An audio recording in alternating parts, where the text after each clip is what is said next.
pentingnya kuliah agama Buddha ya. Nah, jadi menurut Ayah, mengapa nih umat Buddha itu perlu kuliah nih agama Buddha, ataupun sekarang mungkin nggak cuma agama Buddha saja ya, mungkin merambah ke manajemen komunikasi juga ada ya, Ayah? Iya, ada. Pertanyaan yang sangat menarik. Kenapa kita harus kuliah di perguruan tinggi agama Buddha? Jadi perlu kita ketahui bahwa saat ini nih di Indonesia satu-satunya agama yang belum memiliki universitas adalah agama Buddha. Jadi untuk bisa meningkatkan satu perguruan tinggi dari menjadi universitas, itu diantaranya adalah mahasiswanya. Itu. Jadi kalau dengan semakin banyak orang yang kuliah di perguruan tinggi keagamaan Buddha, maka itu akan sangat membantu peningkatan status dari perguruan tinggi itu sendiri. Satu. Yang kedua, kenapa agama umat Buddha perlu kuliah di perguruan tinggi keagamaan Buddha? Kita harus menjaga generasi muda, membentengi generasi muda untuk bisa tetap beragama Buddha. Caranya salah satunya adalah melalui pendidikan. Kita lihat di Indonesia ini sendiri, katakanlah di kota Jakarta,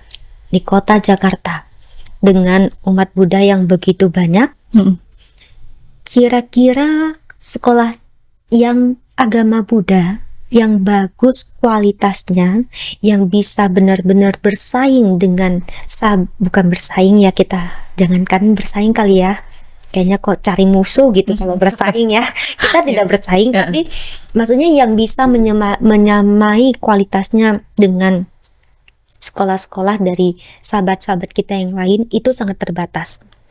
Akhirnya yang terjadi apa?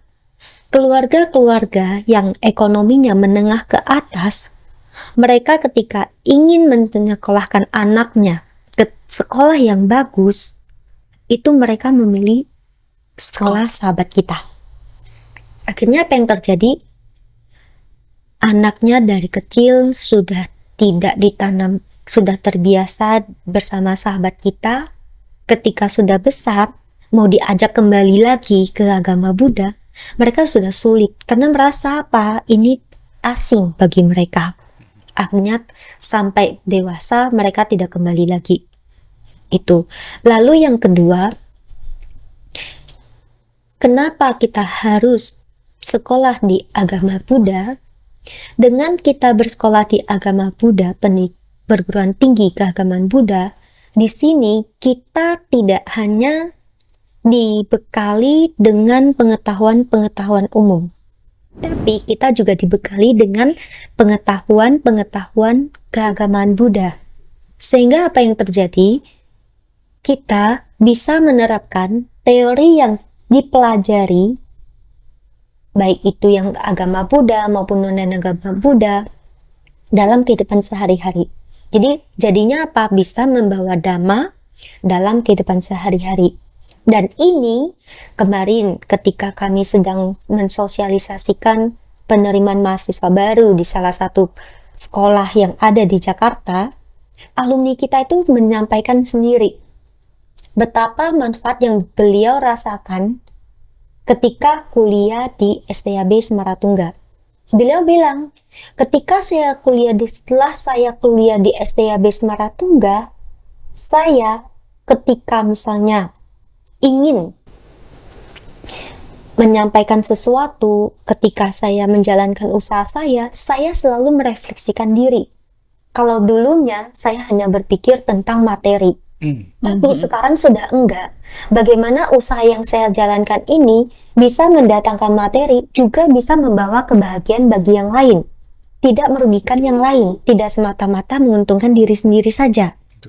Dan tentunya perlu diketahui, mungkin Mbak Tia sebagai salah satu mahasiswa STAB Semaratungga merasakan bagaimana ketika kuliah di Semaratungga, kita tidak hanya sekedar mentransfer teori, pengetahuan saja, tapi di situ kita juga membantu membentuk karakter mahasiswa.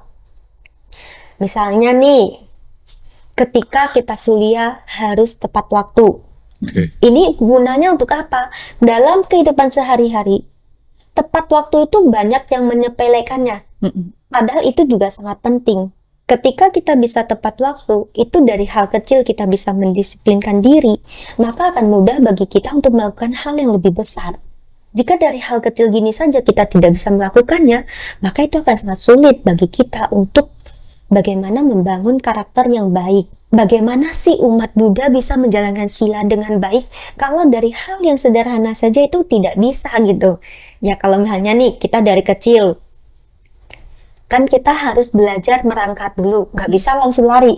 Demikian juga ketika kita ingin membangun karakter, harus dari hal-hal kecil. Ketika kita sudah terbiasa dari hal-hal yang kecil, baru bisa berkembang menjadi hal yang besar. Dan juga ini dengan ketika kita berkuliah di perguruan tinggi keagamaan Buddha, kita akan membantu kita untuk bisa menyeimbangkan spiritual kita, keseimbangan batin kita dengan kebutuhan materi kita. Ya, tadi kembali lagi, kita tidak semata-mata belajar tentang pengetahuan umum saja, tapi juga belajar tentang Dhamma. Bagaimana membawa Dhamma dalam kehidupan sehari-hari yang sejalan dengan pendidikan, dengan akademik, dengan ya hal-hal yang benar-benar bisa sesuai sebagai seorang akademisi, orang yang berpendidikan. Jadi orang berpendidikan yang terdidik. Kalau hanya sekedar pendidikan gampang, tapi menjadi orang berpendidikan yang terdidik itu tidak semua orang bisa. Nah, ini yang bagaimana dari SDAB Semaratungga bisa berusaha menciptakan sumber daya manusia yang beragama Buddha, khususnya menjadi insan-insan berpendidikan yang terdidik. Jadi itu kenapa kita penting bagi kita untuk sekolah di SDAB Semaratungga khususnya, dan pada umumnya kenapa kita harus bersekolah di perguruan tinggi keagamaan Buddha. Untuk menjaga kelestarian dan keberlangsungan agama Buddha, saat ini harus kita bantu kita jaga melalui pendidikan. Jika tidak, generasi muda juga akan semakin habis. Wihara yang dibangun dengan megah hanya bisa menjadi bom waktu yang cepat atau lambat. Generasi muda habis, jadi museum.